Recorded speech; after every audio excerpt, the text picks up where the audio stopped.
The story begins with Iriya Masumi, a level 3 adventurer gathering medicinal herbs in the forest. He was about to head back after finishing but saw 3 monsters, so he tried to hide. They looked weak, so he decided to check just in case. He activated his analyzing target's status skill and saw that they were level 7 and 8 forest rats. They move in groups and when they bite, paralyze their prey with venom from their teeth, slowly devouring them. Their levels were so high for him, so he decided that it was best to run after all. But the rats noticed him and started chasing him. He threw a smoke bomb at them to save some time and started running as fast as he could. Finally, he arrived at Ramsdell. Without his smoke bomb, he didn't even know how many times he would have died. The reason he was always running away was that his skill was the trash skill of just looking at the target's skill. After that, he went to the guild called Fierce Black Cat. The adventurers were drinking and eating inside. He went to the reception without talking to anyone. There, Mirinia welcomed him, and he said he would like an appraisal. He had brought so many herbs again today.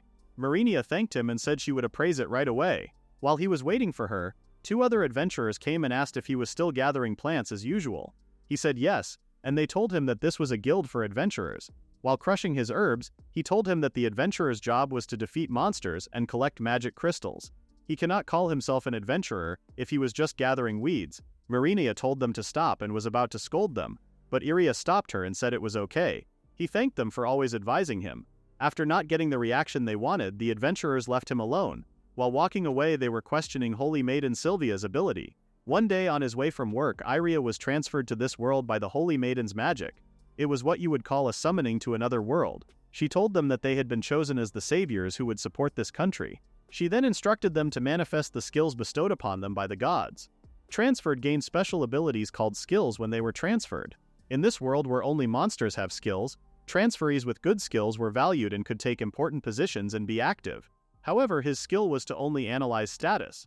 But that could also be done with a low-grade magic tool. Sylvia wondered what they should do and told them that it was an eyesore. She told them to throw away the trash quickly. Transferees with trash skills were like losing lottery tickets for the country. Transferees deemed unnecessary were handed over to the guild. There they were forcibly made into adventurers and not allowed to take other jobs. In the past, transferees used their skills to mess up the economy, creating many unemployed people. Because of this, they became hated by the citizens. In short, they were keeping the unwanted transferees as adventurers, unable to discard them completely. For the first 2 months after being transferred, he was irritated by this cold treatment after being summoned without his consent. But this trash skill made him realize that it was only natural to be discarded. If only he had been given good skills, he could have been useful. The next day he went to the guild bulletin board to see if there were any new requests for him. But today was all monster subjugation requests again, so he would have to go gather medicinal herbs again. While he was looking at the board, someone approached him and asked if he was Iriya. He said that his name was Sudo. Seeing his Japanese-sounding name and black hair, Iriya figured that he was a transferee too. It had been a while since he met another transferee, so he was surprised. Sudo said he was an adventurer too.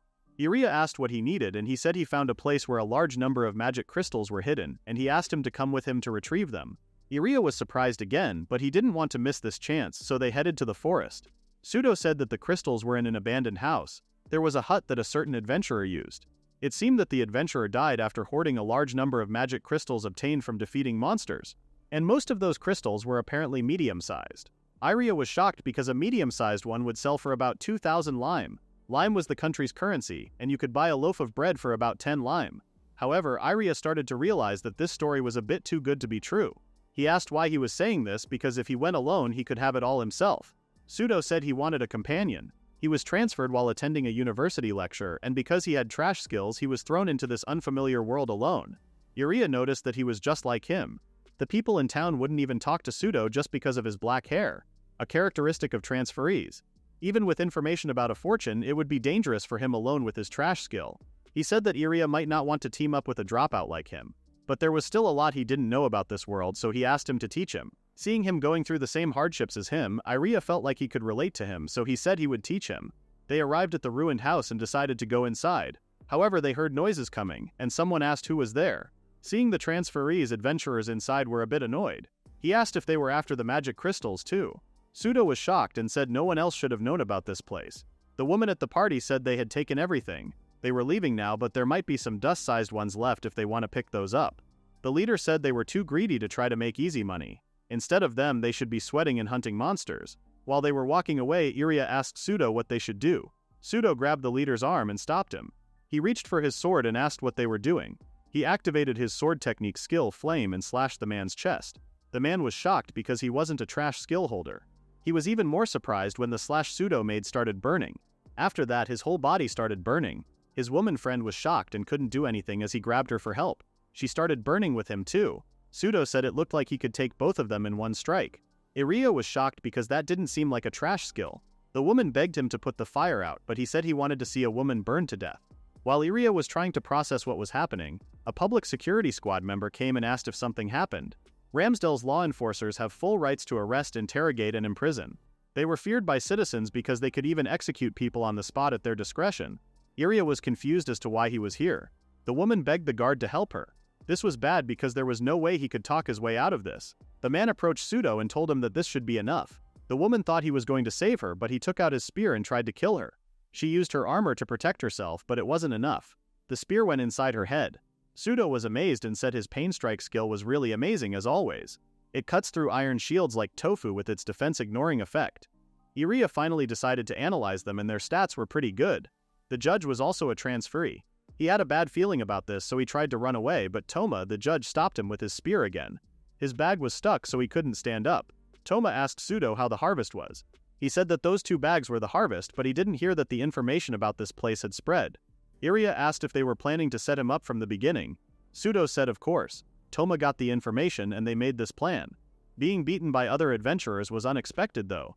Toma, being a judge, could falsify the incident reports as much as they wanted, but since they were stealing from someone else's house, they needed to frame another culprit. And that culprit was Iriya. They couldn't have other judges talking unnecessarily, so Toma would report that he discovered the scene of theft and the murder of 2 adventurers and that he killed the culprit. Iriya was shocked by how cruel they were. He asked Toma if it was okay for a judge to be involved in a crime. Toma told him that there was a large number of crystals and they were worth too much. He told him to stop struggling and give up already. Iriya tried to save himself from that spear, but it was too heavy. They were talking about killing him as casually as crushing an insect. He didn't want to die just for those guys to make money. Sudo told him that if he couldn't even pull out that spear, no wonder he was forced to become an adventurer. Sudo volunteered to become an adventurer because he didn't want to serve this unknown country after being summoned unwillingly. Looking at him now, he was really glad he wasn't given trash skills. Toma reminded him that he was working as a judge for this country. While they were saying whatever they wanted, Iriya grabbed smoke bombs from his bag and threw them at them. Using the smoke, he ran away. But they didn't panic because Toma had tracking skills. He found him immediately. While running away, Iriya couldn't believe that he trusted Sudo. There was no way anyone would want to team up with a trash skill holder like him. He couldn't run away far enough to escape, and Toma grabbed him by the throat. He said that he cannot escape from his tracking skill. He raised him with his one hand and said he recently leveled up and his strength increased. He wanted to test if he could kill him with just one hand. Iriya tried to save himself, but he couldn't even breathe. Toma told him that he would only suffer more if he resisted. Iriya was about to die here without being able to get back at anyone. No one even saw him as a human being. Summoning him to another world without his consent and then treating him like trash shouldn't be the result of his hard work and struggle. Before he closed his eyes and gave up, a screen appeared in front of him, saying Master's Crisis was detected. As a result, the SP consumption of skill analysis had been reduced to 0, and a new skill had awakened. This skill allows stealing, copying, and falsifying from the target's status. Both his and Toma's status screens appeared, and it said Unauthorized Access. He was confused as to what was going on. But there was no time to think.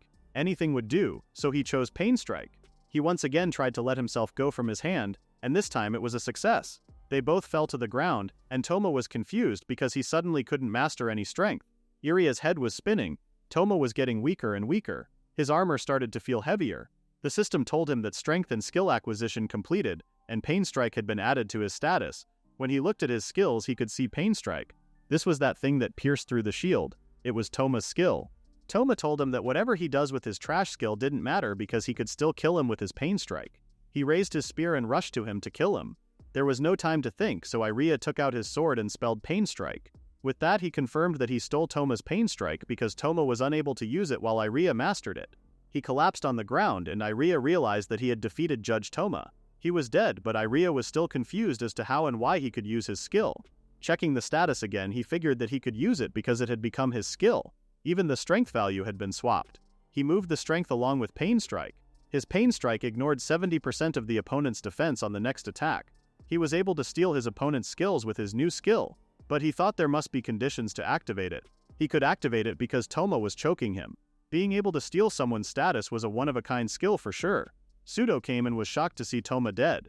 He asked if Iriya did this but said there was no way. He thought he was just rash. He took out his sword and told him that he was stronger than Toma.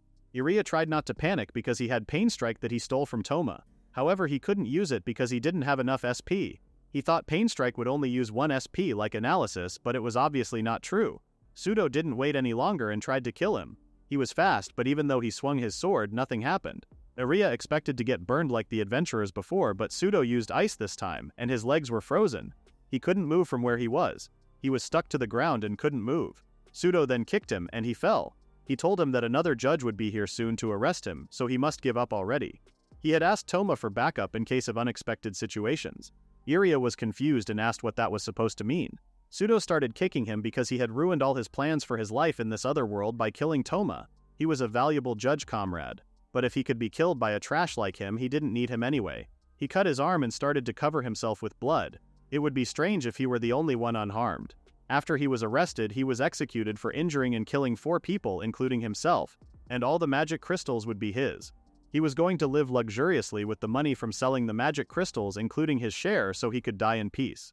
Iriya didn't give up and used the unauthorized access skill and grabbed his arm. Sudo told him not to touch him. He was irritated, so he started kicking him again. Iriya activated unauthorized access, but he needed to do something, or he would end up being framed as the culprit. He was probably frozen to the ground by his sword technique. If he stole this skill, he might be able to melt the ice, but it took SP to steal too. He tried to take his SP, but it didn't work. He tried every way possible. There was an appearance field in the status. He didn't know if it appeared after he got unauthorized access. It seemed like he could steal that too. When he clicked it, he started to get the same feeling when he stole Toma's skills, and within seconds it looked like Sudo was the one on the ground, and Iriya was the one who was standing. Shocked, he asked why he had his face. Since the height and clothes were the same when he stole appearance, only the face and voice were swapped. Sudo asked what the hell he did. He told him to change it back quickly if he didn't want to die. He was about to hurt him again with his sword, but someone grabbed his wrist with a rope and stopped him. The judges arrived and asked what the hell was happening. He told Iriya, who was actually Sudo, to get away from that man. Sudo tried to explain that Iriya was the other one, but they obviously didn't believe him. He told him to stay until he didn't want to be executed here. Sudo couldn't believe they were thinking he was Iriya. He said he was not Iriya, and that he was the one who called them. The judge decided to confirm it and used his magic tool. Iriya wasn't sure if they could read their true identities with that. His status had been swapped, but he wasn't sure if that reflected in that thing too. The judge confirmed that the face and name both match Iriya. They decided to take him in as Iriya. Sudo was so angry. He threw his sword to his free hand and tried to attack Iriya, but they captured him. After they took him away, he asked Iriya if he was the one who knew Toma. They asked if he was okay, and he said he was. This ice also melted, so he was free too. They asked where Toma was because he should have arrived first. He said he didn't know and asked what would happen to Iriya. They said he would be tried immediately upon return, and his punishment would be decided. He asked them to make sure he was properly punished. The judge responded that he was a disgrace to them, transferees, and they didn't need to tell him that. When they left, Iriya could finally relax. His new skill was amazing. He might be able to escape from the life of being treated like trash thanks to this skill. The day after the battle with transferee Sudo, the inn workers heard a scream. Worried, they went to check what was wrong. Sudo was looking at his reflection, saying his face was different. The workers were weirded out by him and said it was the same face he had when he stayed here yesterday. He realized that he was almost framed as a criminal by Sudo, but he escaped by swapping faces with his new skill. After investigating unauthorized access yesterday, he learned a few things. He could steal anything listed in status and skills. Stealing requires a corresponding amount of SP. The SP cost for analysis had become 0. Swapping the appearance entry changed name, face, and voice, but not body type. Name swapping alone was also possible. Basically, he could freely manipulate his own and the target's status within the SP limit. This was way too much of a cheat, but from Toma, who died yesterday, he got his name and the tracking skill, which was good. But he didn't want to keep Sudo's face. His clothes were all tattered too. He went to the shop for new clothes and realized that they were all expensive. Even if he got normal clothes, he didn't have enough on hand. He decided to sell his potions. The man looked at the potion and said he would get 3 lime at best for 1. Shocked, Iriya said they usually have about 40 lime each. The man asked why he should pay that much to a transferee. He didn't even want him in his shop because having them come here ruins the shop's reputation. A large man came and he didn't seem so pleased by the noises. Iriya was amazed by how huge he was. The man said it was just a troublesome customer and if he said anything else he would knock him out. The man said he wanted to get back to eating, so he told him to get out quick or he would kill him. The old man said they shouldn't think they were equal to them. If he was frustrated, he could bring something good like a large potion and he would buy it for 3,000 lime each, but he knew that was impossible for them. Only rich people had large portions. He had no choice but to go to the bank and withdraw some money. While walking, he saw a commotion, and it was Sudo and some other criminals being executed. Since he was caught red-handed, the verdict must have come quickly. Iriya felt sick because even though he knew it was Sudo, seeing his face being executed was too creepy. Come to think of it, he didn't know what happened after an execution. He needed to get his face back before they disposed of the body, or he would be stuck with this face. But now was not a good time. He couldn't swap faces in public. It was troublesome, but he didn't have any choice but to wait until there were fewer people around. The bank can wait. He then realized that he was the one who was supposed to have been executed. Just as he thought, his adventure card and bank account had been invalidated. Since he was considered dead, his data had been erased. Even his hard-earned savings were gone. With what he had in hand, he could only survive for a few days. He regretted not swiping Sudo's, and even if he got his face back, he couldn't go out with the face of criminal Iriya. He started to think about a way to make money. He took out his potion and wondered if he could use unauthorized access to find a way out of this. Come to think of it, he didn't know what the falsification was in this skill. He could falsify things like names too. When he activated the falsification function, he could falsify by imagining the text. He changed his little potion to a large healing potion, and it worked. But only the name changed, the effect remained the same. He went back to the shop and the owner was shocked to see the large potion. He said that he promised to buy it for 3,000 lime each. The man acted like he never said such a thing. Iriya opposed him, but the large one grabbed him and told him to get out. He touched the man's hand and used unauthorized access. While he was kicking him out, Iriya stole his status and stood up. The large man was shocked. Iriya grabbed his shirt and threw him to the ground. The owner was shocked. Iriya turned to him and told him to buy 5 large potions for 10,000 lime. After getting the money he needed, he bought clothes and went to the execution area. He touched Sudo and finally got back his real face. Now he could start his life over. In the next scene, Iriya was able to register as an adventurer at the guild using Toma's name. From today, he wasn't Iriya anymore. He was restarting his life as Toma. Come to think of it, Mirinia didn't seem very energetic when he registered at the guild. He wondered if something happened. He decided to ask her next time he dropped by the guild. He accepted an F-rank request at the guild. It was a subjugation request for 4 goblins. Adventurers were ranked from A to F. The content and rewards of requests vary by rank, but newly registered adventurers could only accept F-rank requests. If he could master his unauthorized access skill, he should be able to defeat 4 goblins. This was his first time subjugating monsters, and he was excited. He arrived at the forest and tracked the goblins. There were 7 of them, which was more than the request. It would be dangerous to face them all at once.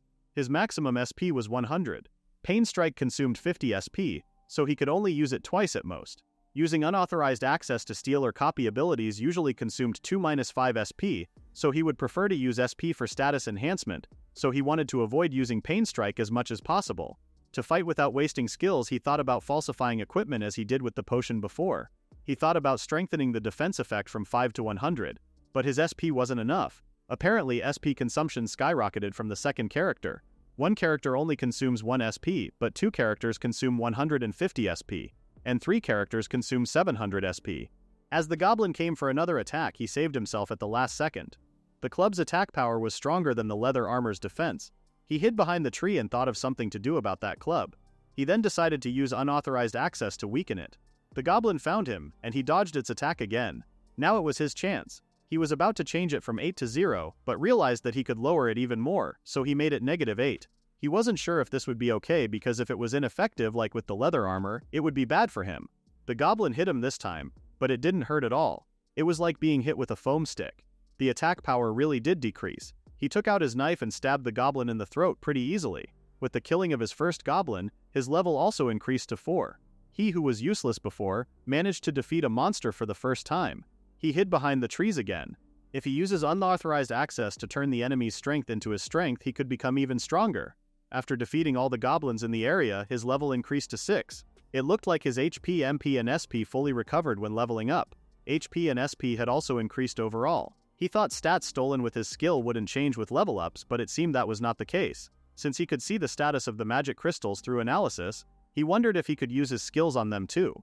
He tried it, and it opened. He saw that the skill was Stone Throw too and wondered if it was an upgraded version of the skill he already had. He didn't know the difference in effect, so he decided to open the magic crystal from the previous goblin and compare. But suddenly his ears started to hurt. He stopped the second unauthorized access for a moment. He had no idea what that was. He wondered if it could be because he tried to use his skill on 2 targets simultaneously. He decided to investigate this later and use his skill on 1 target at a time. It seemed there was no limit to the number of skills he could acquire.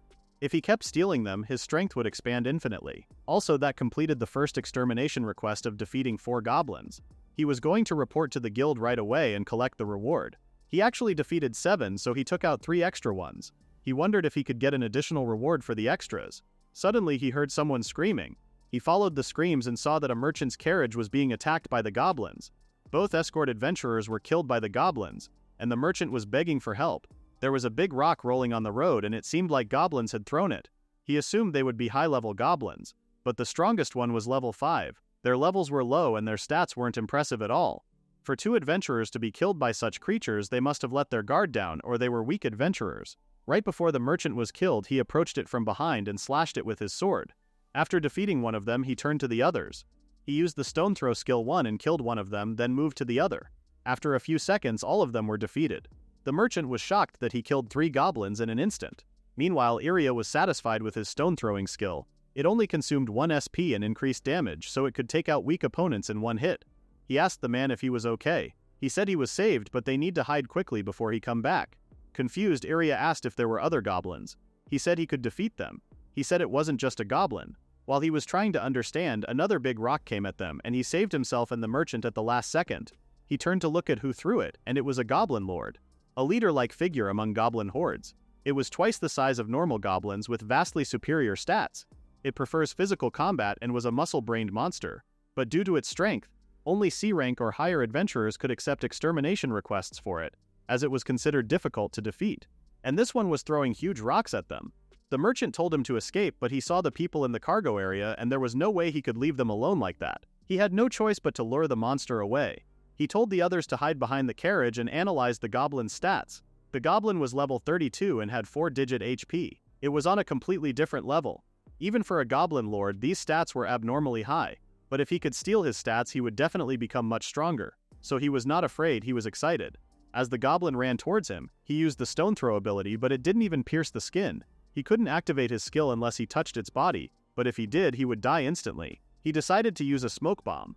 Until now, he had only used this to escape, but from now on he was going to use it to win. While the goblin was trying to find him in the middle of this smoke, he touched its leg and used his skill.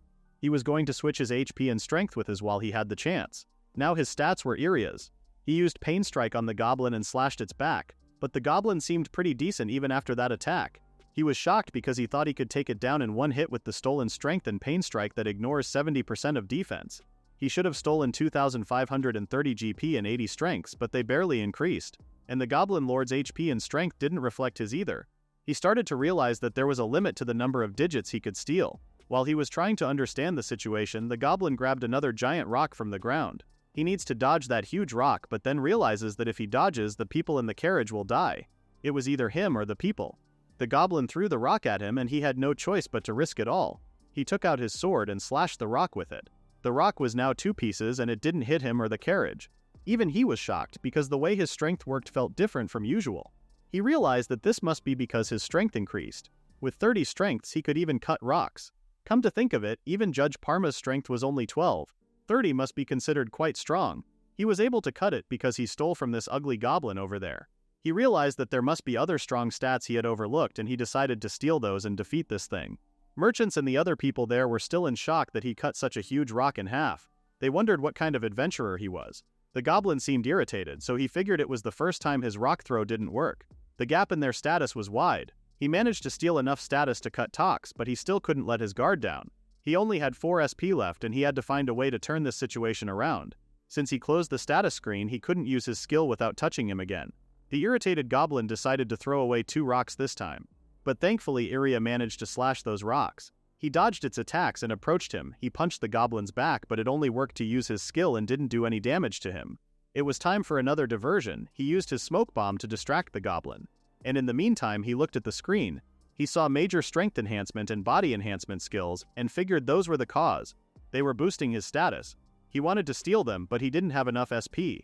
SP varies depending on ability and skill, so it might be impossible. If he couldn't steal, he decided to falsify.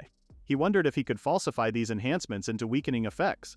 Considering the status increase from major enhancement, if it becomes major weakening, his HP and strength might drop to near zero. But he didn't know if changing just the name would have any effect. When he changed the club's attack power, the effect changed, but when the small potion changed to a large potion, the effect remained the same.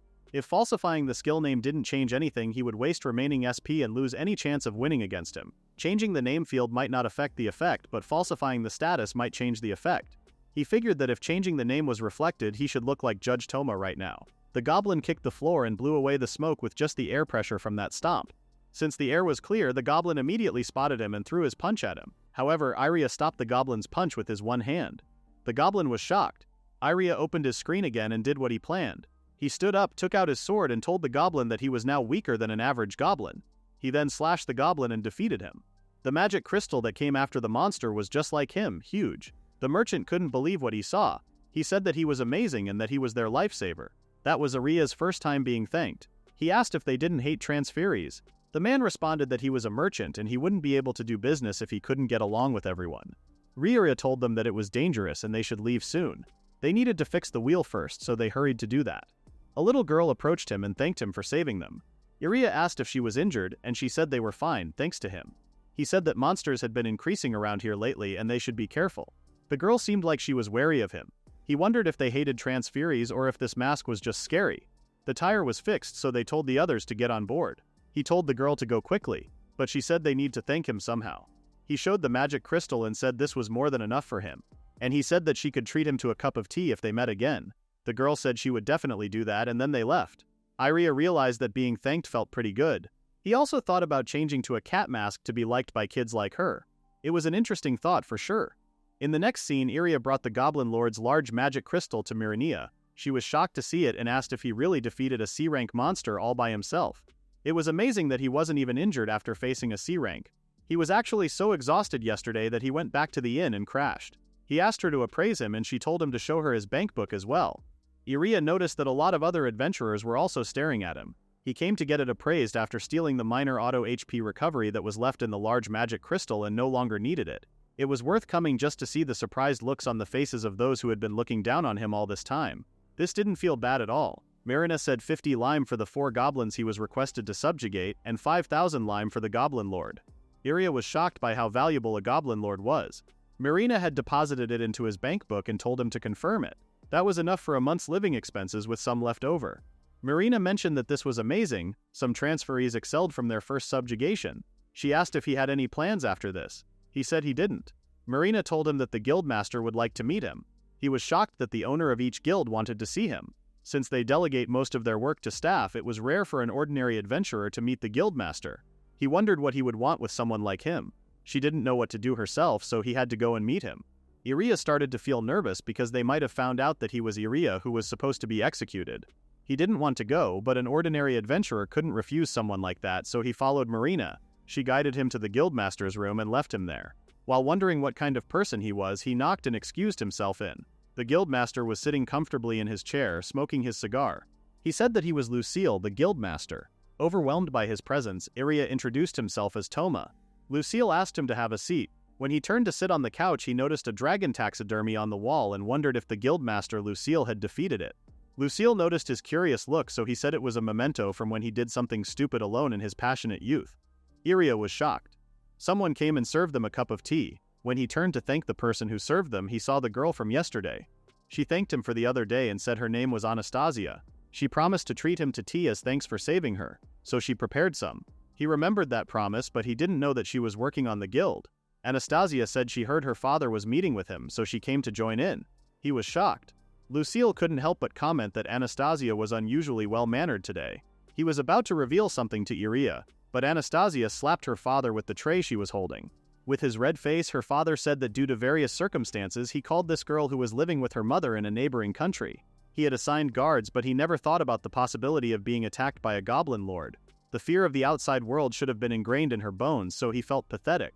Anastasia called him a useless old man. Lucille told Iriya that he was not going to forget this debt, and they both bowed to him for saving Anastasia. Iriya panicked and kindly asked them to raise their head. He could never imagine the guildmaster would bow his head to a dropout transferee, so he assumed she was a really important daughter. Lucille said that when he heard about the adventurer who defeated the Goblin Lord, he thought it would be a sturdy man, but he was quite small. Indeed, they shouldn't judge a transferee's strength by appearance alone. Anastasia said he was more amazing than he looked.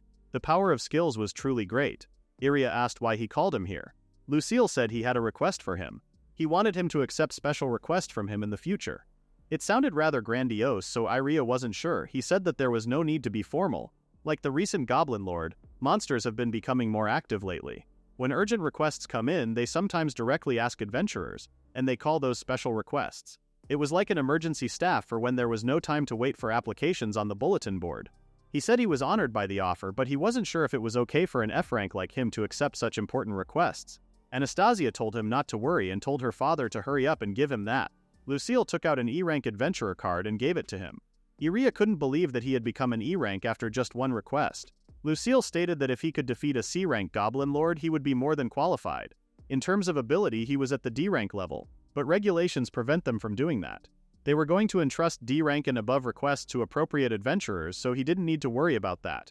Special requests often involve danger, so he asked him to take them on with that in mind. There was certainly danger, but it should also increase his chances of getting good skills, so he didn't see any reason not to do it. They shook hands and Lucille said he was counting on him from now on. After he met with the guildmaster, he returned to the reception area and noticed Mirinia looking down again. Come to think of it, she had been depressed since the day Sudo with his face was executed. He wondered if she was shocked that he was executed, but he still wondered if she remembered him. He approached her and asked if he remembered a guy named Iriya Masumi. Shocked, she asked if he knew Iriya. He said he knew him a little, but inside his mind he was glad that she didn't forget about him. She asked if something happened to him. He said he just wanted to talk about him. He couldn't say much, but he didn't commit the murder the judge accused him of, so he was framed. He was at the scene, so he was sure. He helped him leave town before he could be wrongfully arrested. The one executed was a criminal who looked just like Iriya. He said that he wasn't executed, that was someone else. Mirinia said if he wasn't executed, that means Iriya Masumi was alive. She repeated that sentence again and then started crying. She thanked God for that and seemed quite relieved. Anastasia came and was shocked to see Mirinia crying. She asked what they were talking about and if Toma made her cry. Mirinia explained to Anastasia that it wasn't like that and something so happy happened that she couldn't help but cry. She wanted to know what that happy thing was, but Mirinia said it was a secret, and Iriya was relieved that he finally got to see Mirinia's usual smile again. An Almirage is a rabbit-like monster, though appearing cute at first glance, its ferocity is exceptionally high among E-rank monsters. It shows no mercy to those who invade its territory and may even attack in groups. And that rabbit was running right towards Iriya. Iriya had a shield this time, so he defended himself. He had recently discovered something after defeating several monsters. He could activate skills by touching the target with his shield. The rabbit had minor agility enhancement. This was one level higher than his minimal agility enhancement. He threw the rabbit above with his shield and defeated it with his sword. After defeating a bunch of them, he had a lot of crystals. That was all the Almirage he needed for the request. Using a shield had made hacking easier.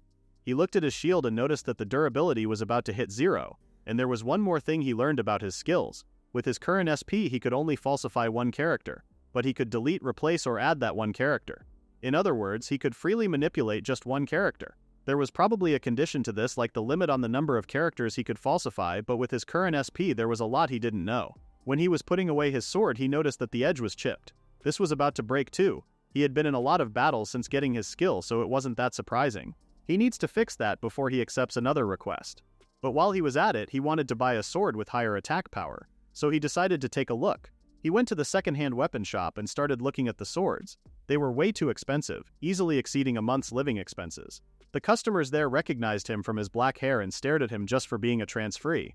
No matter where he went, that was always the reaction to transferees. Since he couldn't find anything he could afford, he decided to just leave. But then he saw a junk section, and there was a sword worth 2,000 lime. The blade was long and it seemed well made, yet surprisingly light. But with the chipped blade and broken grip, he couldn't tell how it felt to hold. He used his analysis skill and saw that its attack power was 13. His current one was 3, so this would make him much stronger. He decided to try fixing it for now and used his access skill. The sword felt good to hold now, so he decided to buy it. He went to pay the price, but when they saw the price tag on that new sword, the owner said they wouldn't price such a good condition item so low, so they accused him of switching the price tag. Shocked, Iriya told him that he didn't do anything like that. They said he was lying and that was just the kind of thing a transferee would do. Even if he said he fixed it with a skill, it would cause more trouble. If it was going to be like this, he should have brought it then fixed it. He said he was not going to buy it then, but the customers there said they should turn this guy in to the judges. That was bad because if the judges see his face, they might realize he was Iriya. The owner told them to calm down because he might have made a mistake with the price tag too. But when disputes arise, adventurers should settle things with their own skills. There was a straw dummy in the yard for test cutting. If he could cut it clean in half with this sword, he would sell it for 2,000, but if not, he would have to buy it for 6,000. And if he refused, they would call the judges to mediate. He asked if he just needed to cut the dummy in half. They said yes, and he agreed to do it. If he could cut through rock, a straw dummy should be a piece of cake. But when he saw the dummy, it didn't look that easy. He could see the iron inside. They said he could give up, but then he would have to buy it for 6,000.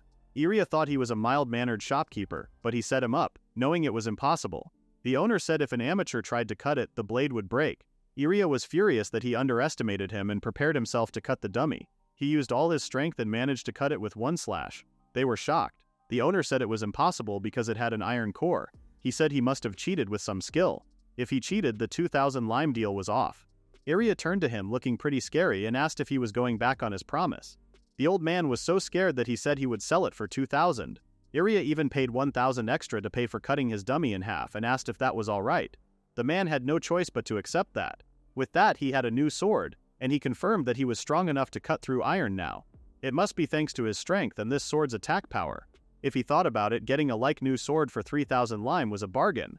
Still, he got into trouble because he messed up the timing of using falsification. He noted to himself that he should be more careful next time. He wanted to try this sword in actual combat, so he headed to the guild right away. When he entered the guild, the adventurer started glaring at him as always. Anastasia was there and she was happy to see him. She didn't want him to use honorifics, but he said he couldn't use such a familiar name for the guildmaster's daughter. More importantly, he wondered if he was at reception today. She said Mirinia was taking a day off today. He forgot that she didn't work every day, but he really wanted to ask her why she cried when she heard he was alive. Anastasia asked what brought him here today. He said he came to collect the reward for the request and take on a new one. He showed her 10 Mirage, one extra small magic crystal was worth 50 lime. She said it was 1,000 lime in total. The other adventurer told her that her calculation was wrong and 10 of them would be 500 lime. Anastasia said today was the Mirage festival, so they were buying at a higher price. He said he didn't hear anything about that and they just brought in 5 Mirage earlier and only got 250 lime. To stop the drama, Iriya said if this was to thank him for the last time it was fine and he would just take the standard amount. Anastasia complimented him on how kind he was and told the others to learn from his generosity. They didn't seem like they could actually learn anything, so Iriya told them to stop talking. He started to miss Mirinia now. Meanwhile, Mirinia was cutting wild boar. In the next scene, Iriya entered the guild and noticed that the reception was pretty busy. Anastasia was trying to serve everyone beers and orders, but she seemed like she couldn't handle it on her own. After the crowd was gone, Anastasia was so tired. Iriya approached her and praised her good work. He said that she looked exhausted. She asked if the guild work was always this busy. He responded that today was less busy than usual. She had just started, so he told her not to push herself too hard. He had been coming here for about 5 months, but he hadn't seen anyone who could work as hard as Mirinia. Anastasia was puzzled because she thought he had only started coming to the guild recently. He panicked and said he was thinking of taking on a subjugation request he saw on the bulletin board. She seemed distracted and asked which one it was. He said it was the E-rank request to subjugate 5 trents. She was sure he could defeat them. She said that if he wanted to earn more money, they could buy even tiny magic crystals at a high price, but Iriya didn't want her to do that and cause trouble with the other adventurers again. She said okay and put the stamp on the request, accepting his request. After the acceptance, he went to the forest to accomplish the request. He was happy that Anastasia was being kind to him, but he wished that she would stop because the eyes of other adventurers were scary. The trents were in this small forest north of town. They disguise themselves as trees and capture prey that passes nearby, so they need to be more careful. He heard a rustle and thought it was a trent, but it was an almirage. He noticed that the roots inside the ground just moved. The almirage seemed uneasy too. The roots then started grabbing all of them, and there it was, a tree. Trent was a tree monster. It disguises itself as a tree to wait for prey and moves by intertwining multiple roots like legs. The almirage had been mummified within seconds. It absorbed its life force through the entangled tree roots. After the tree killed them, their magic crystals appeared on the floor. Iriya decided that it was the right time to make an attack and reached for his sword. Now that it was satisfied with its meal and off guard, it was the perfect timing for a surprise attack. He cut down the tree with one hit and defeated it. And he did that without using a skill. It wasn't a fluke that he could cut the iron-cord scarecrow at the weapon shop. Another one appeared, and he was more confident this time. He cut the roots first and then opened his way to approach the tree. After he got close enough, he slashed it in half. With that, his level increased to 9. He checked the tree's small magic crystal and saw photosynthesis. He wondered what kind of skill that was. It sounded good. Right now SP only recovers 1 point in about an hour, but this might double it to 2. SP was his lifeline as someone who uses hacking skills. It would be nice not to have to worry about conserving SP. He decided to take both of the skills. He looked at his status and noticed that all the skills except his original ones were gone. But there was an arrow there. When he touched it, his skills appeared in a separate window now. It was definitely helpful since the number of skills had increased and was becoming hard to see. The fact that a separate window was created might mean he could still add more. He decided to go defeat the remaining 3 Trents at this rate. He suddenly heard something and started looking around to see what it was. It was pretty rough around here. Seeing magic crystals scattered around, it looked like there was a fight. He wondered if a Trent ate something in here. When he walked a bit further, he saw Karish, a boar monster. He wondered if it was a fight between the same species. He then noticed a leaf falling out of a tree, and when he looked above, he saw Mirinia. She jumped right on the boar monster and killed it with her sword. Her face was covered with her hair, but seeing those ears and tail and her green hair, Iriya figured that it was Mirinia. The fight continued. Mirinia attacked the other one, and she was so fast that it was hard to follow her with bare eyes. Iriya was amazed by her speed. That was definitely the movement of a beast person, easily surpassing human limits. But he didn't understand why she was fighting. She was in battle gear with a sword, like an adventurer. He saw the board monster coming at her from behind, and she didn't notice it, so he rushed to protect her. He used his shield and threw the boar away. Mirinia was shocked that there was a person here, and she recognized that he was Toma.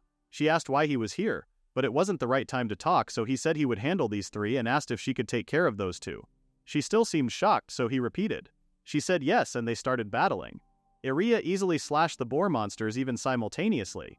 He could slice a Trent in half, so 3 Karish wasn't a big deal. When he finished the last one, he wondered if Mirinia was alright. She had taken down one and was battling with the last one. However, she dropped her sword. The boar tried to intimidate her, but it was useless because she still had her knife. But the button was stuck and she couldn't take it off. Mirinia interrupted and slashed the boar, but when he looked for her, she was gone. She jumped onto a tree within seconds. After that, he gave her all the magic crystals the boars had dropped. She said she couldn't accept all of this. If it weren't for his help, she would have been in danger. Iriya responded that she always took care of him at the guild, and he didn't even do that much. She thanked him. Iriya had noticed that her battle outfit was a bit too revealing for combat gear. Her breasts were all out in the open. Mirinia thanked him for saving her and bowed to him. He felt so bad for looking at her like that. While she was saying she didn't know what would have happened to her if he hadn't been there, he was still having a hard time focusing on her face. He couldn't even directly look at her. Mirinia then asked if he came to Shrink Forest for a subjugation request. He said he accepted a request for 5 Trents. He asked if she was exploring or something on her day off from the guild. She said she goes out of town and does various things on her off days, but she seemed oddly panicked. She said she should tell him that she worked as an adventurer alongside her job at the guild. Iriya didn't expect that from her, so he was surprised. She said she was nowhere near his level. She had only told Guildmaster Lucille about it, and she took requests from a different guild. He asked if it wasn't tough working even on her days off and wondered if she was having money troubles. It seemed like she didn't want to talk about it, so Iriya didn't insist on her. He asked if this Karish was her subjugation target. She said it wasn't it. Somehow she ended up in the Karish's lair and seemed like she was angered by them. Mirinia seemed reliable, but she was surprisingly clumsy sometimes. He asked what monster she was after and she said a dryad. He was shocked because they were E-rank monsters. If she could take E-rank requests, her skills might be on par with his. Come to think of it, dryads was supposed to move in groups and he was worried about Mirinia going alone. He said he would help her if she wanted. He wasn't sure if he would be much of a help, but she reminded him that he defeated a goblin lord, so with him she could feel much more confident in this request. But she wasn't sure if it would be right to just have him help without something in return. She suggested cooperating with each other's requests. He asked if she would help him with the Trent subjugation, and she told him to leave it to her. He thought about it and decided that it was a good idea. They started by searching for the dryad, but the problem was how to find the dryad. Without knowing their habitat, it was hard to search. She told him not to worry because they might be able to find them using her skill. She had mapping skills. She took out a blank piece of paper and used her mapping skill on it to detect the dryad. She made a map of this area. She said she could accurately display the terrain, living beings and mineral items within a 100-meter radius around her. For example, she showed him a goblin. The carrier mark was hers, so the star mark next to it must be Toma. That was a useful skill for exploration and enemy detection. He asked if they couldn't find dryad right away with this. She explained that there was a condition. Only targets she had directly seen or touched would display their names. Since this was her first time hunting a dryad, its name wouldn't show up on the map. That's why she accidentally entered the Karsh's lair. Still, he was surprised. He thought only monsters and transferees had skills. Many people think that indeed. But among beast people, there were rare individuals with skills. He asked if it was a trait for beast people with mixed blood to gain skills. She wasn't sure either, but that could be it. Suddenly Iriya noticed something on the map. There was a large group of monsters gathered somewhere. He had heard that dryads live in groups, so this might be them. She didn't know that. According to the map, it was to the north, so they headed there immediately. When they arrived at the place where they saw the dryads, they saw women dancing in the forest. Mirinia was confused as to why they were dancing. He said that they were dryads. She was shocked because she expected monsters. He explained that they lure humans in to prey on them, and now he saw why.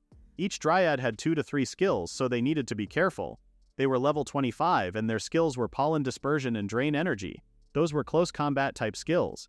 As expected of E rank, their status was high. With 10 of them, they need to attack carefully. Mirinia noticed that he was staring at them too much. She asked if he was falling for their female appearance. Iriya was shocked and tried to explain that he was just thinking about strategy. She didn't seem like she believed him, and said men were weak because of a kind of female appearance. Iriya couldn't deny that, but that was just a general statement. Her face still revealed that she didn't believe anything he said. Iriya asked if she was making fun of him. She giggled and said she was. They were so distracted that they didn't notice 2 of the dryads approaching them. When they finally noticed them, they started attacking them. Iriya protected himself with his shield, but the monster attacked it with its other hand and hit him really badly. He tried to focus and slashed one of them. This time the other one attacked him, but Mirinia came to his help and slashed its head off. It was a clean kill, but the others noticed them too. Iriya used his stone throw to kill one of them and then continued fighting. He was trying to handle more than 3 of them. He threw one to Mirinia and told her that this one was hers. She was ready to kill that one and slashed its body in half. Before Iriya was about to kill another one, he noticed that she looked so scared and innocent, so he stopped. Using this opening, that monster tried to attack him, but thanks to Mirinia, nothing happened. Mirinia put him to the ground and rushed to kill that one. This one used its pollen dispersion skill, and Mirinia wasn't sure what it was. But Iriya knew about it, so he told her that if she inhales that, her agility would decrease. The monster reached its roots to her to capture her, and she saved her leg at the last minute. She usually could avoid that kind of an attack, but this time the skill slowed her down. Iriya slashed that one with his sword. He asked if she was okay. She said it was just a scratch. Iriya was still so mad because he blamed himself for hesitating before. This time, the monsters that used tree branches came out from the ground. Iriya thought they needed to run, but Iriya was standing there with his sword. He used Pain Strike and slashed every root and every dryad in there. Mirinia was amazed. Looks like some of them escaped. Using his tracking skill, he found 2 of them and started coming at them. He didn't hesitate to kill them this time. After finishing her request, they returned to the town. Iriya asked if she was okay. She said that the medicine was working, so she was feeling much better. She apologized to Iriya because this was her request, but he ended up defeating most of them, and she just watched during the Trent subjugation too. He said her skill helped them find them quickly, so it was a big help. Plus, he got the skills of photosynthesis, magic, forest explosion, pollen dispersion, and draining energy from the dryads. He should be the one apologizing because his hesitation caused her to get injured. She told him not to worry because injuries were part of being an adventurer. If she were alone, she would have been hurt much worse. But besides, she learned a lot watching him, as expected of someone who defeated a goblin lord. But still, Iriya was blaming himself for letting her get hurt. She grabbed his arm and told him that he was amazing and asked him to believe her. Iriya thanked her, but Mirinia's tummy started growling, so the topic changed pretty quickly. Now that the request was over, she realized how hungry she was. Iriya suggested grabbing something to eat, and she agreed.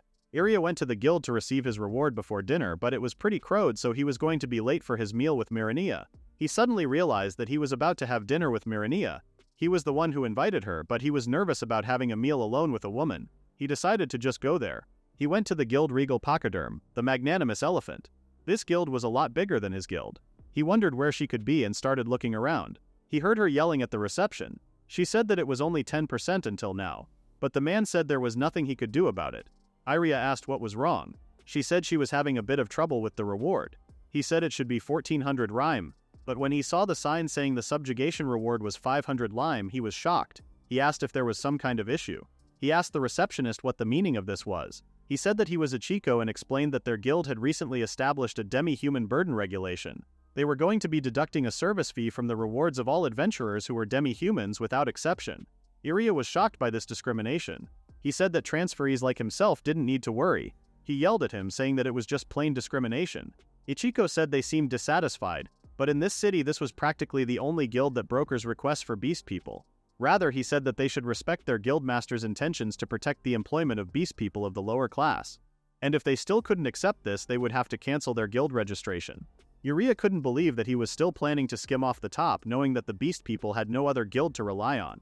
Before he could object again, Mirinia told him to process the paperwork. While he was completing it right away, Iriya looked at Mirinia. When Ichiko finished the paperwork and returned it, Iriya interrupted and wanted to see it. He used his skill and put the paper on Ichiko's chest to activate it. While Ichiko was saying the guild was also a noble fortress and they didn't seem to understand how much money it takes to maintain it, Iriya was falsifying those numbers in his status. After doing that, he grabbed Mirinia and said they were going. After walking for a while, Iriya asked if she was okay. She said she was fine and it wasn't unusual. She was happy that he stepped in. Iriya had heard about it, but he didn't know that beast people were oppressed to this extent. Unlike him, who had only been transferred here for a few months, she had been dealing with this her entire life. Miriya was amazing for always staying humble and smiling despite it all. She told Iriya that he was a strange person. He was always so kind to someone like her, a beast person. When she looked at him, it reminded her of Iriya. Panicked, Iriya asked why. She said that before she met Toma, Iriya was also kind to her. That's why she was able to keep going. Iriya had no idea that this was how she felt. She then said there was a place she would really like to take him to, and asked if it would be okay. That was fine with him, so she grabbed his hand and started running. Iriya asked her to wait because she was running so fast, but she didn't. When they stopped, she said they were almost there.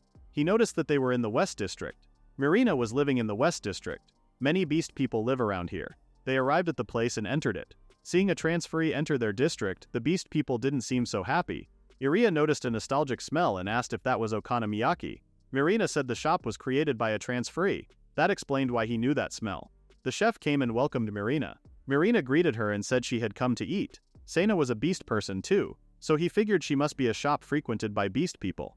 Mirinia introduced Sena as the one who oversees the beast people in the West District. Sena said hello to him, but she didn't seem very happy. She told Mirinia that she sounded like someone important. Sena noticed her leg and wanted to treat it.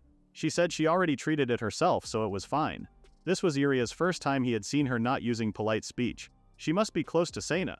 Mirinia gave the reward she got from her last request to Sena, and she said she was always so thoughtful. Sena was using that money for the orphan children. Iriya finally figured out why she was working on her day off. Mirinia informed her that the reward this time was less than usual and apologized, but when Sena checked it, it was more than usual. His deposit was 1400 lime. They were both shocked. After that, they started eating, and Iriya was shocked by how delicious that meal was. The sweetness of the cabbage and the aroma of the pork were perfect. Mirinia was glad that he liked it and told him to eat as much as he wanted. She was still curious about what happened with the bank book. The receptionist depositing the correct amount was impossible. Iriya acted like he didn't know what happened to him. He then asked if the reason she needed money was for those children Sena mentioned. She assumed he figured out from their conversation earlier. She said that Sena was involved in protecting beast person orphans. She helps out too, but they always need money. He asked if the church didn't do anything. But they didn't help beast people. Actually, one of the children had a serious illness. They took him in a month ago, but it seemed to be an unknown disease. For now, they were giving him sedatives, but the medicine was quite expensive. That's why she needs to earn more. If they knew at least the name of the disease, they could treat it. Iriya had an idea. If he analyzed the child, he might be able to determine what disease they had. It was possible, but he wasn't sure if it was okay for him, a human, to get involved in beast people's problems. Also, if he made this suggestion, he would have to tell Mirinia about his skills. For him, his skills were his lifeline. If she unintentionally tells others about it, and if she discovers that he was actually Iriya, she would learn that he changed his name and he could be executed.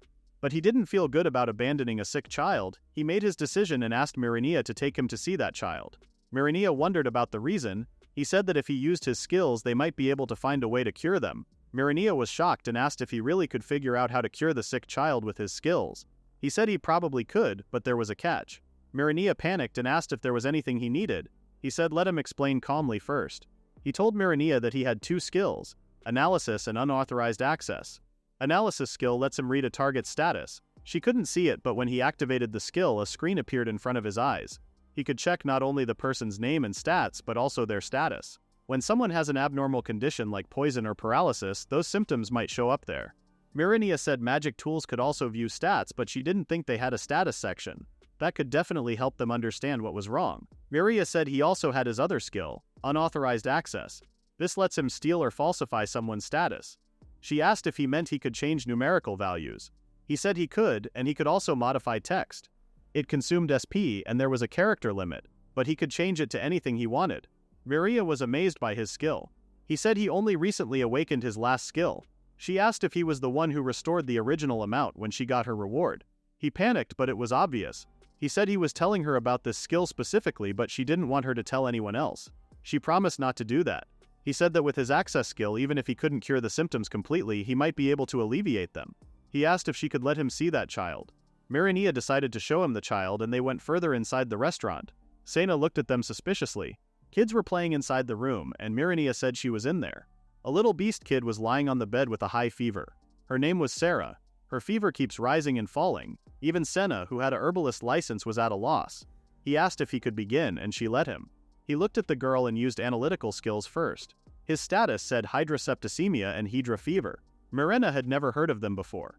Behind the curtains, Sena appeared and yelled that she never heard of them before either. She told him to get away from Sarah.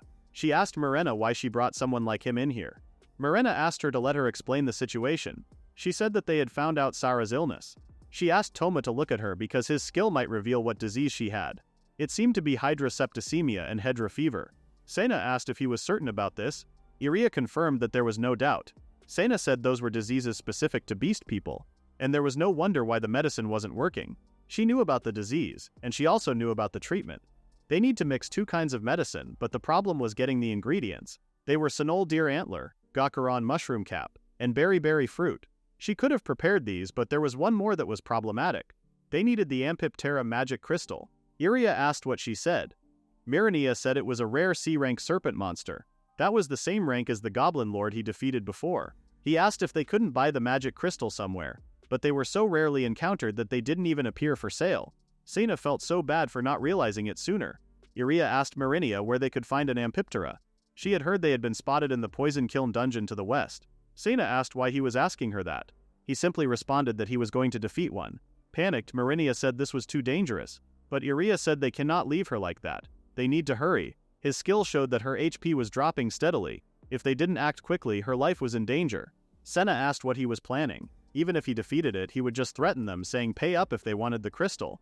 Mirinia tried to explain that he would never do that, but she didn't trust humans one bit. They were always like this, and there was always some scheme behind their supposed kindness. And she couldn't even trust him just because he hid his face behind a mask. Mirinia wanted to make it clear that he had no intention of asking them for payment. As they could see, he was just a dropout transferee who could only work as an adventurer. The townspeople look at him coldly, and he had nearly been killed by other transferees who tried to set him up. He understood the pain of discrimination, so he had no desire to trick anyone. They could discriminate against him for being human if they wanted, but he was still going to fight for this kid. He said he would listen to her if she still had complaints. But after he got back, Mirinia said she was coming with him, but he said she was injured. She wanted to go because she wanted to help him. She asked if that was okay with Sena, and she said she was counting on her. At night, they rented a carriage and headed to where the monster was. Mirinia was cold because of the morning freeze. Iriya gave her his jacket. He said that if she got cold, her movements would become stiff. After a while, they arrived at the dungeon. It was time to go now. Iriya wanted to check everything before they entered. He had healing potions and antidote potions. He was going to attach the lantern to his waist so it wouldn't restrict movement. Now about the monsters they were likely to encounter in this dungeon, Mirinia wanted to explain that. The Ampiptera was in the deepest part of the dungeon. There were also red caps and dungeon rats living there. The dungeon rats were the most numerous. Though they were called rats, they were about the size of weasels and very fast. They live in groups, so when they encounter them, they need to defeat them one by one with certainty. Iriya said she didn't need to draw pictures, but it made it easier to understand. They then had red caps. They were higher species of goblin. They were known for their high intelligence and ability to use fire-based magic. They were more troublesome than regular goblins, so they needed to be careful. This would be Iriya's first time fighting magic using enemies, but if he could steal their abilities, he would become even stronger, so he was excited. And that was all. They entered the dungeon and started looking around. Since she called it a dungeon, he thought it would be a cave, but it looked like a ruin. She had heard this was a place where people who lived in this area long ago offered prayers to their gods. They had been walking for about 30 minutes, but there were no monsters at all. It was good that they weren't here, but it was concerning. He asked if she could check with her mapping skills. The moment she checked the map, she told him to be careful. Dungeon rats have already surrounded them. Neither of them could notice anything. Apparently they were hiding in the darkness, but they were not attacking them. Iriya noticed something approaching them, and it was a red cap. It commanded the dungeon rats to attack, and they followed its orders. Iriya left them to her and started killing the rats, but they were too quick to cut. Even Mirinia, with her beast person reflexes, couldn't react fast enough. He started thinking about a way to reduce their speed and remembered the pollen dispersal skill he got from the dryads. This could reduce the target's agility by 5. He told Mirinia to step back, and he had a plan. She went a bit too far from him not to be affected by the skill. Iriya comfortably used pollen dispersal. Mirinia recognized what he did. He said it was a skill he stole from the dryad yesterday. The rats were a lot slower now, so they could kill them one by one. When their numbers decreased, the red cap used its skill and created fire arrows to attack them. This looked pretty dangerous, but Iriya used forest explosion genesis, and the moment the arrows hit the branches of trees, they exploded. Seeing how strong the skill was, Iriya was eager to steal it. The red cap jumped from the fires and attacked Iriya. He was stunned, so he couldn't react fast, but thankfully Mirinia shielded him. He stopped the red cap's attack, but then it used fire to kill her. Mirinia didn't just stand there and attack the monster. He grabbed its wrist and turned it in another direction. With that, he could use his access skill. Since he didn't need him anymore, he threw the monster away. He took his magic skill and MP. The red cap tried to use its fire magic again, but it couldn't since Iriya had already stolen it. Iriya giggled and told him that it was his now. He used fire arrows on the red cap and defeated it. With that kill, his level increased to 13. He wondered if there were any other good skills.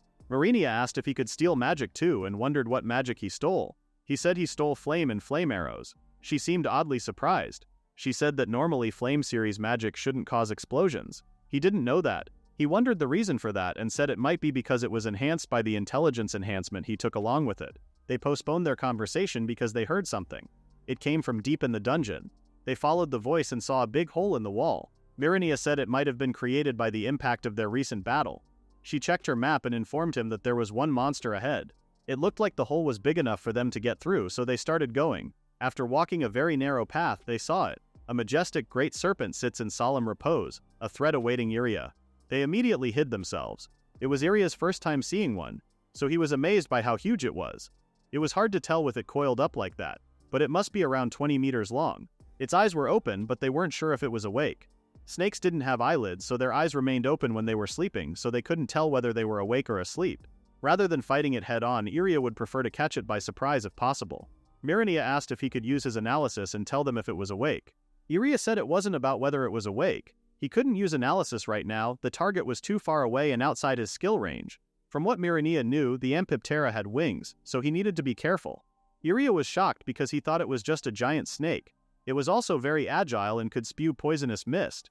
Fighting a C-rank monster without checking its status was literally groping in the dark. There was no point in waiting, so he decided to approach it quietly. If it were sleeping, they would get close and ambush it. If it were awake, they would retreat for now. They slowly started approaching the monster, and it moved after they got close enough. It started looking around and then used its toxic breath on them. Mirinia didn't know what that purple mist was, and he said it was poison mist. He used a light stone skill and told Mirinia to retreat. The snake threw huge rocks at them while they were trying to escape. They managed to escape in time, but Mirinia's belt came off and her sword wasn't there. She dropped her potions too. They figured it must be among the rubble, and the poison mist hadn't cleared yet. The monster thought the battle was over and went back to sleep.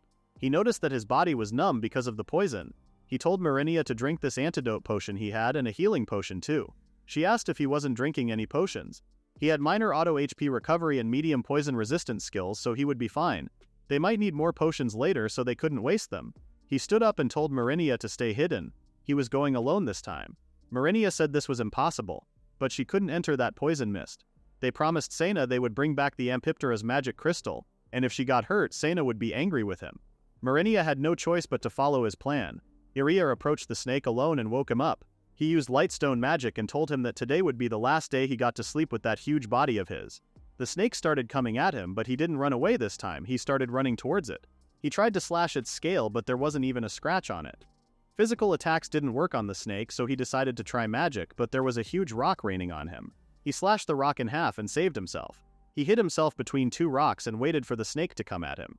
He was going to use a flame arrow to kill it. When it came, the snake was too fast to dodge the flame arrow, and nothing happened. He was shocked by how fast it was, even with its enormous body. There was no time to use analysis. If he could touch it, he could weaken it with his skill, but with that speed, it was hard. As expected of a C-rank monster, they were not easy to defeat. He suddenly noticed that its eyes were glowing, and when he made eye contact, his body froze. The snake used magic eye skill on him.